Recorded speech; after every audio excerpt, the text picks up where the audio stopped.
It is time for the hot topic of the hour. House Speaker Mike Johnson laying out GOP priorities in the Biden family investigation. He joined Maria yesterday on Sunday Morning Futures. Here's what he told her. Watch this. What about the investigations into the potential Biden family influence peddling, potential bribery? You've spoken to all of them, Jamie Comer and Jim Jordan and Jason Smith, on oversight and judiciary and ways and means.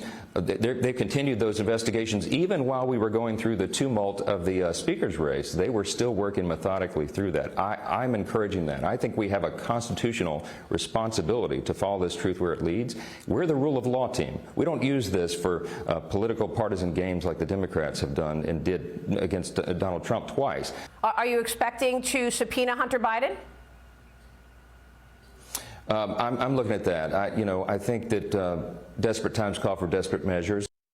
Doc, what's your reaction to this? I mean, you served on Judiciary when you were serving in the House. What do you say? I sure did. I had the new Speaker as one of my members, as I was a ranking member there. And you knew him when, huh? Knew him well. And I'm very proud. I think Mike's going to do a great job as Speaker. Look, I think they need to continue the investigations. The people are reacting to that. And when you have the investigations going, just stick with the investigations. And I think that's going to lend it with a lot of people. But he also was very clear to her in saying that, we will let the facts lead us where it goes. Exactly. There's Hunter Biden.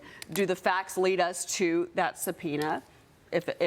He was very clear in saying we will follow the law, unlike the Democrats did when they went after President Trump at the time. You remember that well. I remember that well. Yeah. Yeah, and Hunter Biden, look, he's become the center of attention. But also remember, even if he is subpoenaed, this would possibly never come to happen, that him actually come to the Hill, because there's so many hoops to jump through, and his lawyers are never going to allow that, to happen if they possibly can. So it'll be a long, complicated process moving forward. Yeah. Well, again, this is Jim Jordan. This is James Comer. Yeah. And this is that they can now get back to work, focus on the business at hand. Let's get our committees going back. Let's get back to business in the House. They've got a lot on their plate, but they've got to go. I think Doug was saying earlier, they have been working through this. There have been, these committees have been meeting even with the House not in session.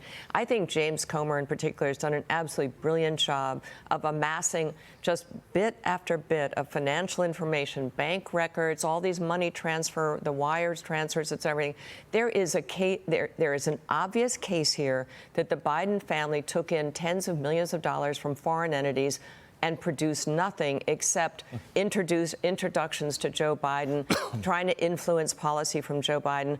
That case has been laid out meticulously. The next stage, I think, and I hope they will go there, why the FBI never moved on this. They had this information. I think the FBI increasingly looks like such a bad actor in all this. They did not follow through on investigations that they knew were real, accusations they knew they should have followed up on. Shame on them. I'd like to know why. Something else that came up yesterday with Maria in her interview, and obviously it's about the potential of another government shutdown, November. Right. So one of the things that they're looking at now is the sentiment seems to be, coming from Speaker Johnson and others, is they don't want to get an omnibus bill dumped on them by the Senate. They're like, no more. We want everything to be broken apart, including the funding for Israel. Break that apart. Right. Mike McCall's going to bring a bill to the floor this week for that.